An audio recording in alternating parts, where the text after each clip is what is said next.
You guys know who the goat is, don't you? Who? I'm the goat. I'm the goat.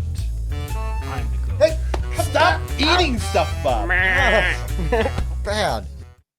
Hey guys, I'm Tim. I'm Bob. And I'm Mike. And this is the Board Game Rundown. And today we're going to do a paid preview for Survive Nuclear Apocalypse. So in this game, what you're trying to do is survive nuclear apocalypse. Whoa. What? Crazy. How you're going to do that? I'll throw to like a very specific teach. I'm going to give it an overall, like an overview real quick. Basically, you've got food and water and you've got these events and you are going to roll a die and try to decide what you're going to do on those things and mitigate. Pick, what am I going to do? Because most of the options are bad. Let's be honest. Some options are better and some options are bad for everybody, which is helpful when you're trying to win. If You're trying to say that surviving the apocalypse is not a good option. Yeah. Be, blessed with an abundance of good options. Correct. Yeah. Correct. You'll get some items, and then if you get 5 of these rad cards, you're out, and you're just trying to be the last one standing. But what I can do is I can throw to the teach real fast, give you a much cleaner description of that right now. All right, guys, real quick overview on how to play Survive Nuclear Apocalypse. Well, you're going to have events that you can choose from. You're going to have your food and your water here. You want to have the die handy, but for the most part, unless you've got an item that tells you otherwise, you're going to be using this green die. And in the supply deck, you basically just have your food, your water, and your rads. So when you're playing it like a full player count, you're not going to have a ton of extra of these. But then these are the really good ones. These are the item cards. These are really important. You're going to want to get these. So on your turn, you're going to choose one of these events. There's all different kinds. I just have a little bit of variety out here. There's explore, combat, and scavenge. Some items might affect an event type. So that's why those are important. But you'll get a little bit of flavor text, and then you're going to have the die value, high. If you're 5 or higher, you're going to get the positive. If you're 4 or lower, you're going to get the negative effect. And all the cards basically are going to work like this, right? So let's see if I don't need food or water right now. So let's see if I can try to pick one that will be, you know what? Let me pick a different event because I want an event that is going to give me items. Here we go. I'm going to change this out real quick. Start over.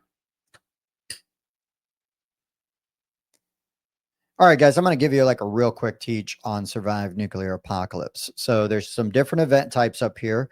They're going to be random, so you will potentially have duplicates up here, but I brought out a scavenge, combat, and explore just for demonstration purposes.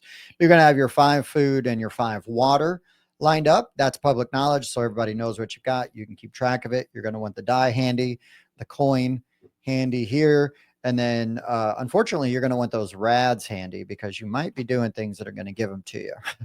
And then you've got item deck, your item deck. So on your turn, hey, what am I going to do? I'm going to read over these events. They've got some flavor text, a positive effect, and a negative effect on the bottom, and you're going to pick one that you're going to try to do. So unless you have an item that tells you otherwise, you're going to roll this regular die here. It's a regular D6, except that it's radiated green. Ooh. If you have the lucky die here, it's all 6s except for 1 1. And then there's the unlucky die here, which is all 1s, but 1 6, which you will roll if you get exhausted, where if you're out of water or food, that will happen. And, or, maybe something will make you do it. But right now, with this layout and what we got here, I'm going to try the abandoned car, right? So that's an old car sits rusting up by the side of the road. Its doors locked, but the trunk slightly ajar. The potential for supplies is tempting, but getting inside won't be easy. So I need to roll a 6. So if I roll a 6, I'm going to get to draw 2 item cards, which would be awesome. If I roll a 5 or lower, though, I'm going to cut my hand on broken and glowing glass while forcing the trunk open, and I'm going to gain a rad. 5 rads, and you're out, and you lose. So in the regular version of the game, you just need to be the last one standing. So, for example, I'll roll this die. That's a 4. I'm going to get a rad. Let's pretend like I rolled a 6, though. If I rolled a 6, I'm going to draw 2 items that I'm going to get to have here. And so like here's an atomic lantern that's permanent. So that'll go out and I'm always going to get to use that. So I can choose an extra event card at each of my turns. So that'll let me progress and do more things. And then there's also the crude camouflage cloak. So I could spend this because it says disposable. I could spend this and I could end my turn without playing any event card. So that would essentially, I would have that available to me. And then the next person's going to get a new event is going to come out. So now we've got a combat, and an explore. And depending on their situation, right? Early on, I've seen where people mostly are trying to get items. Once you start losing in food and water, then you start doing more of like trying to get those food and water cards. So that's basically it. You're going to find positive effects, negative effects. You are maxed at 5. It does tell you on the cards as far as food and water go. So that's really handy because it's very straightforward. But I mean, that's the game. That's a turn. I'm going to pick one. Some of them, it doesn't really matter. Like, oh, well, this one, weapon malfunction. I'll do this one because it's not going to hurt me if I pass it. And if I fail, I'm going to lose a food and water. Well, I'm okay right now on food and water, so I might try that one. So if I succeed, nothing happens, and the next player is going to go. Now we've got a scavenge, and it's a mysterious vault. So on this guy, the vault would creak open, revealing a stockpile of preserved canned food and water. So you could gain 2 food and water, or you could get trapped inside and gain 2 rads. So again, kind of different things going on there. So like, had I lost some stuff, maybe I'm a little more interested in trying to get some of those other supplies, right? Like stealing supplies from another player. Maybe I want to get them lower. So mess them up, even if I don't really need them. Because yes, this game is going to have some take that. And that, for better or for worse, is how you play Survive Nuclear Apocalypse. Let's throw it back to all of us and get our thoughts. All right. Now that you know how to play the game perfectly, because that was the best teach I've ever given in my life. Well, low bar. Fair. Let's talk about some of the things that are going on in this game and your thoughts on them real quick. Now, again, they did pay us to present you this video, but we are going to still be honest and candid with what's going on. Mike, give me some of your thoughts. Yeah, this feels like kind of a beer and pretzels game for me, like just kind of talking crap with your buddies, lots of take that and sort of, rolling the die and deciding, okay, who's going to get the bad crap that happens from the card. Sometimes it's you and you don't get a choice. But yeah, drawing those item cards can really make a big difference because those can mitigate some of the bad things that happen to you. So I can see, this. If you don't mind a bit of luck in your games, you can definitely have fun with this. I could see some trash talking happening. And, it gives a bit of that vibe of the apocalypse because on some cards, nothing is good. Yeah. And that's the apocalypse sometimes. Sometimes it's not always. And I feel like unicorns and roses. Empire Fun Time. Right. Come on. But no, I agree with you. And I think that thematically, though, that makes sense. Not everything should be good. Right. How about you, Bob? Yeah, so it was pretty interesting. One of the things too that we ended up trying was each turn you have to spend a food or water to try to like bring up that tension level a little bit, and that really kind of like makes you think about going for more of the resources and whatnot, and taking some more risks. So. Yeah, there was a couple of things that, as we were playing through this and messed around with, and I mean the rules, it's one sheet, 2-sided. It's very straightforward, and this is a prototype, so there's always things that can change. We didn't really mess with the co-op mode, but there is a co-op mode in there as well, where basically you're just trying to survive and get through the event deck. You just need one person to make it. But the items are fun. I really like the items, cool the way that they can kind of mitigate what's going on. Sometimes the choices are better than others.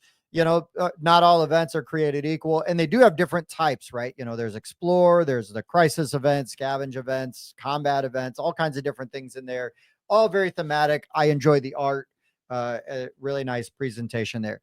But like Mike said, beer and pretzels, this is very straightforward. Like this is entry level, like, which just means accessible, you know what I mean? Right. And you're done in 15 to 30 minutes, like the box does. It plays fast. So that's what you're getting here, right? You're gonna be able to bang one of these out pretty quick, with some good trash talking, and you can re-rack and play again if everybody goes out really quick. Yeah. So there's nothing wrong with playing aggressively, which I think you should. I also, just a neat aspect that this game does that I like, though, is that you've got your regular die, you've got the lucky die, which only has one, and all the other sides are 6, and then you've got the unlucky die where it's only 1 6 and everything else is 1s. Which also, if you run out of food or water, you become exhausted, right? If you Yes. you can't. So then, another reason to try to keep your resources balanced. Right. Yeah. Right. So, it adds some interesting mechanics there to kind of keep you engaged. But I mean, again, very straightforward game, fun art, interesting theme. I love apocalypse themes anyways. Yeah. So I was already interested. So yeah, anything else? I mean, for what is most likely a pre-production copy, some things could change. The components are good. As you said, the art is very nice on the cards. The dice are pretty chunky. And it's really straightforward. You can literally teach this to anybody. And if luck gets the worst of you, oh no, you've lost 20 minutes, play again. Yeah, that's it. And it like any of these games, it can be a little group dependent. So if you got somebody that's going to be all salty about having some bad luck or getting attacked, just calm down. Yeah, 15 relax. Random. I don't want to play that game. Yeah, relax. I can never roll whatever I want. Yeah, you should listen to the MST3K quote. Just remember, it's just a movie, and you really should relax. But yeah, so it's just a game. Have a good time with it and enjoy. But that's all we got. Anything else? Check it out. Going to Kickstarter soon. Yep, we'll see you there. For the Board Game Rundown, I've been Tim. Bob. Mike. I'm going to roll this die and hope that it hurts everyone else. Do I get 2 item cards? Suckers. You use special effect. Do you like to party? I do like to party. I also like to party. I like to party. A 7.3. This is a great party. Repeating.